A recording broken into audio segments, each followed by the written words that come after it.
Over the ice. Here's Wood going after the loose puck. And Lafleur took a slash at him, and there'll be a penalty. Yes, because hockey, it's only 15, 20 years, and I want to be the best, that's why. You want to be the best? Yes. Aren't you the best? So far. He gives it into Lemaire, back to Lafleur.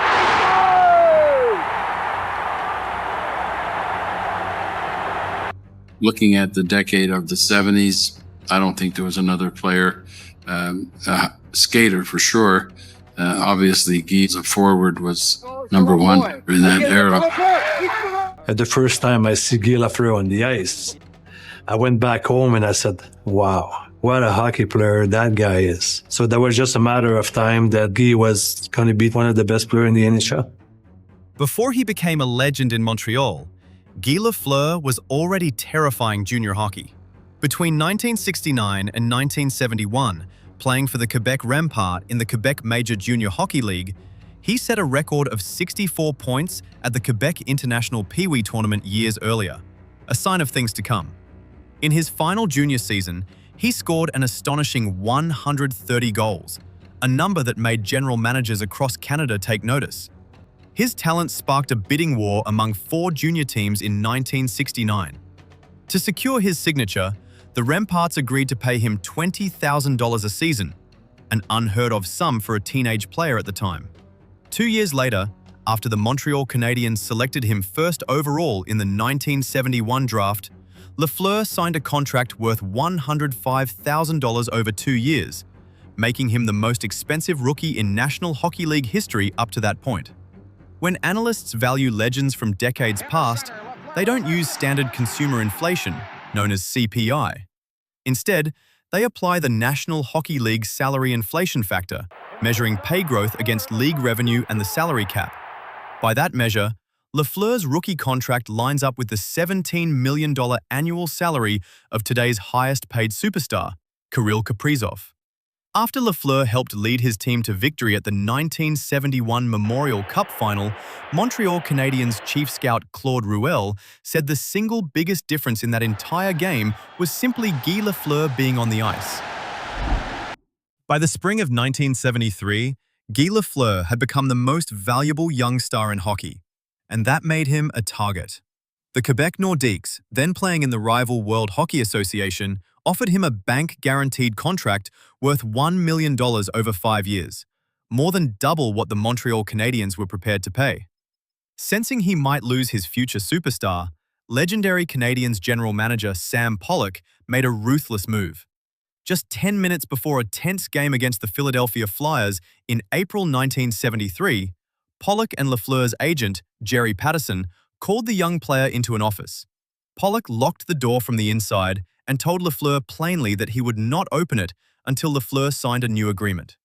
Under enormous psychological pressure, with the game about to start, Lafleur signed a 10-year contract worth only about $100,000 per season, far below the Nordiques' offer. Walking out afterward, he saw the Nordiques' representatives waiting with the bank-guaranteed $1 million contract already prepared. Overwhelmed, Lafleur broke down in tears. Years later, in 1985, Marius Fortier, one of the founders of the Quebec Nordiques, told the newspaper La Presse that Lafleur cried when he saw them arrive with that final offer, and that he had been stripped of his choice by Pollock's tactics. Reflecting on the moment after retirement, Lafleur himself said it felt no different than having a gun pointed at his head to force him into signing. From the 1974 to 1975 season through the 1979 to 1980 season, National Hockey League defenses were playing some of the most physically brutal hockey in the league's history. Yet Guy Lafleur remained completely untouchable on the score sheet. He became the first player in National Hockey League history to score at least 50 goals and reach 100 points in 6 consecutive seasons. To put that in perspective, other legends of the same era, including Phil Esposito and Marcel Dion, could only sustain that level of production for a maximum of 5 seasons in a row. Lafleur's plus-minus rating during this stretch reached an extraordinary plus 446, showing just how dominant the Canadiens became whenever he stepped onto the ice. He still holds the Montreal Canadiens franchise record for career points, with 1,246, and for assists with 728, while ranking second in franchise history in goals with 518. He also scored 94 game-winning goals, the most in team history.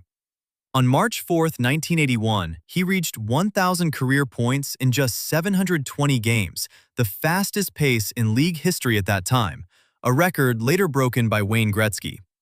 Former coach Don Cherry once said that goaltenders of that era, especially Jerry Cheevers, were genuinely afraid facing Lafleur's shot because he could beat them from angles that seemed impossible. Teammate Larry Robinson said Lafleur was the one player who never backed down, teaching the entire team how to handle the crushing pressure of playing in Montreal. Goaltender Ken Dryden added that once Lafleur had the puck, the game stopped following any textbook and was instead redefined entirely by his own creativity. Off the ice, Guy Lafleur lived a life that seemed to defy every rule of professional athletics. Throughout the 1970s, his name became inseparable from Montreal's nightlife, tied to popular clubs like Gatsby's, Thursdays, and Club 1234.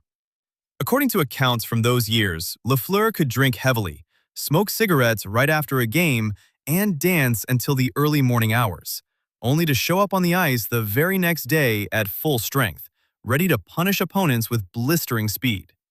His physical resilience seemed to challenge everything sports science understood at the time. One especially memorable detail captures this reckless spirit. After winning the Stanley Cup in 1978, Lafleur reportedly brought the trophy home to his parents in Thurso and used it to drink champagne right in their kitchen. Reflecting on his own personality, Lafleur admitted that living fast and free was simply part of his instinct and character. Hall of Fame goaltender Billy Smith once said Lafleur possessed an unbelievable shot, capable of crossing the blue line and delivering a perfect release better than almost anyone, calling the accuracy at that speed truly nightmarish. Goaltender Patrick Waugh also recalled the only time in his career he was scored on at the Montreal Forum, and still received a standing ovation from the home crowd, simply because it was Guy Lafleur who scored.